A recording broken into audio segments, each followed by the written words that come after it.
Greetings, fam. This is Rom Wills about that business. Response to the retail work video done by the master teacher BGS. And the link is in the description box for this video, right? So check it out. You know, he was talking about what I've seen for a long time, just the retail apocalypse that's been coming. I mean, it's something anybody can see.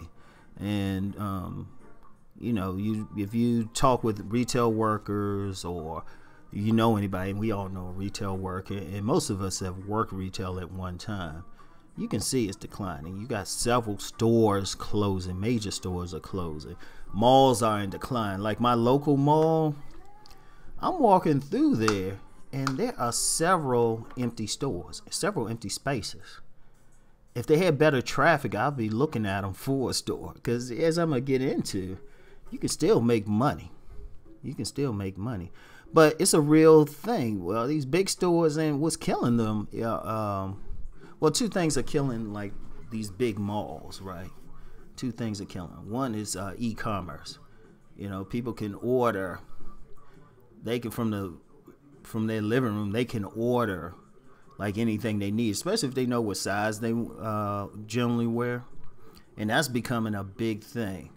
That is becoming a big thing with people, and even these stores, even some of these big stores that's being affected by it, they have a strong online presence.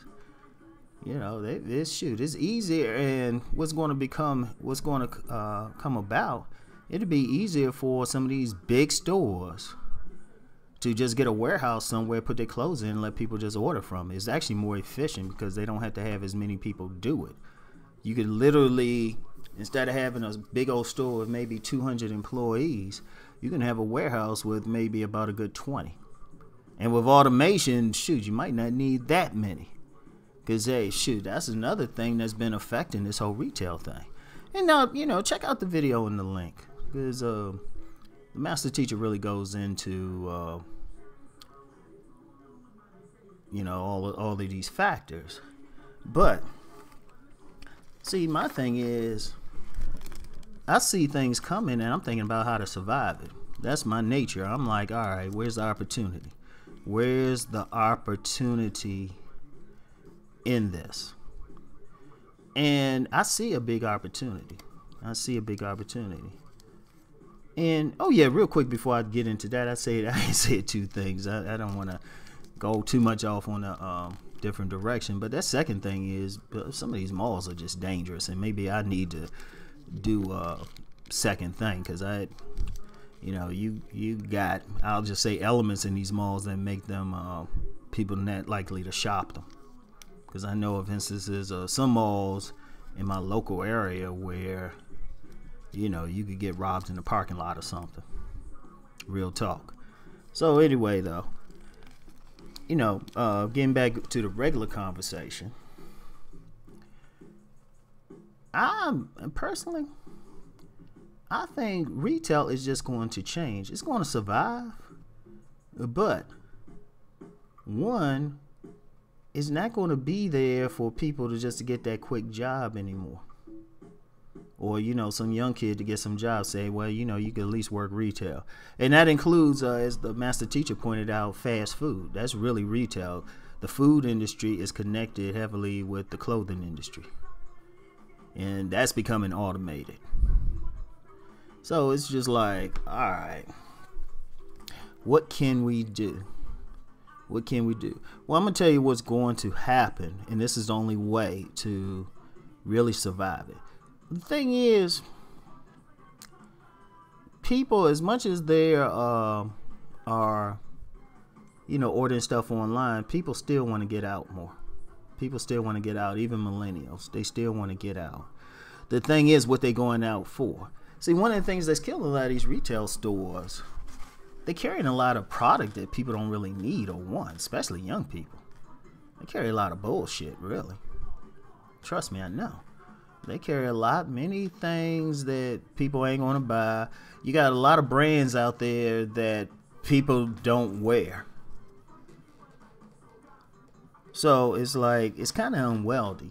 But what people still will buy is maybe some type of specialty thing, or some type of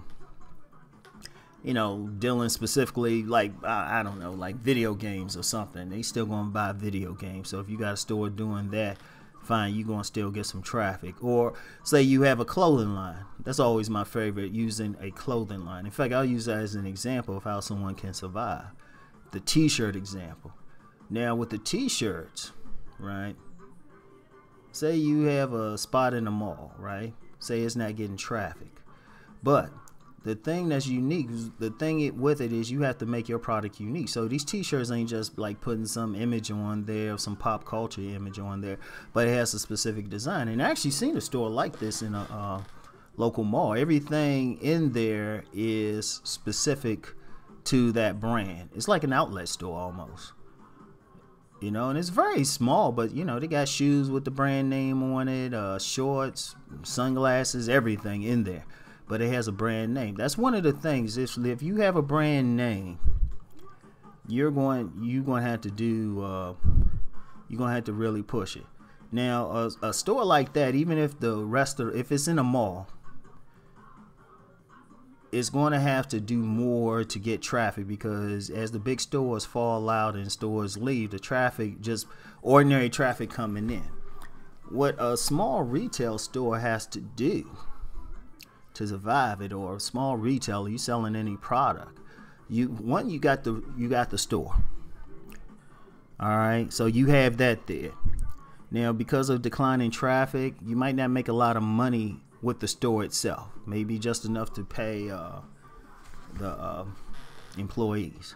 All right, but you get around, you have to enhance the presence. Now, since everything is online, you got to have an online business too. And if necessary, be able to ship stuff. Like, you have to have a good website, and you have to have an inventory where you can ship everything you have in the store right away. And that's what a lot of stores doing anyway. So just get in on that as well. Get a strong online presence. And by strong, not just having a website, but a social media presence. That's the key thing. Everybody's on social media. So a smart thing to do, like, okay, like we're on YouTube now. Like a small business, maybe do some YouTube videos. Start doing those, right? Get that Twitter account. Definitely get that Instagram account. Have the Facebook page. Every single thing that is related to your business, do it. You want to do that. Now, a third thing you can do is maybe old-fashioned vending. That's how a lot of businesses start anyway. Don't leave it. Like, just find like different things, especially if it's related to your business, to set up at. Like, a lot of businesses do that anyway. A lot of large businesses do that. If you go to any type of thing where you have vendors set up, some might just they'll set up a presence there, even if it's just to hand out brochures. You got to expand it. And really what you have to do is create a loyal customer base. See, go back to that video I did about creating a community around your store or your product. You want to go back to that. Because you got to say, all right, you don't need thousands of people to support you. Maybe 1,000. One bookstore owner told me back in the day, all he needed was 100 people to buy stuff every month. He was good. But you got to think in those terms. You got to make it so, whatever your business, you got to make it so, one, people want to come in, one, they want to support it, and then you want to be as in many places as possible. It's like I said, retail, the big retail, that's gone. That's just gone. The malls, I think a lot, I'm gonna predict probably in the next 10 years, those big monstrosity malls are going to probably be torn down for condos. What you're going to have is maybe several those small mini malls or something like that. And actually see like some of them developing where I live. Or, maybe some storefronts on like some main streets, on small towns or something. where there's pretty good traffic. Like where I live in Maryland, and I'll tell you, I live in Bel Air, Maryland, and that's the county seat of the county I'm in, right? There's a main street get a lot of traffic. Yeah, a lot of little stores get a lot of traffic because it's also near the county. You know, it's the county seat, near the courthouse, everything, and so there's a lot of people around there. You know, that's the thing. It's going to be, you got to be smaller, more mobile, and like the big stores, they just going to disappear. I'm just going to say that. They're just going to disappear. They too big. They too unwieldy. You know, the small things, the small stores, even saying really even some of these department stores and stuff, people don't, you know, a person who might not be paying attention don't realize they got a lot of little small shops in there that, you know, the big stores renting out to the smaller stores, like maybe an eyeglass place, sunglass place, maybe a type of sports shirts, maybe even jewelry or something. But the big retail thing is going to change. That's the bottom line. That's the bottom line. And but that's a big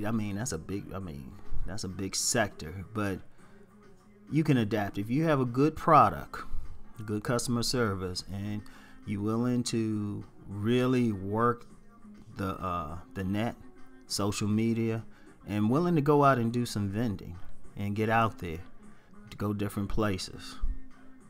Yeah, you can work. You can make it work. But, you know, it all starts with a good product and just a willingness to work. So, yeah, there's a retail wreck coming. It's coming. It's going to happen. Nothing's going to stop it. But people still want to buy. People still got to eat. People still got to wear clothes. If you have either one of those products, if you have a good product, well, people will come find you. You just got to be creative and getting traffic and getting people. Anyway, that's it for this one. Let's go make that money.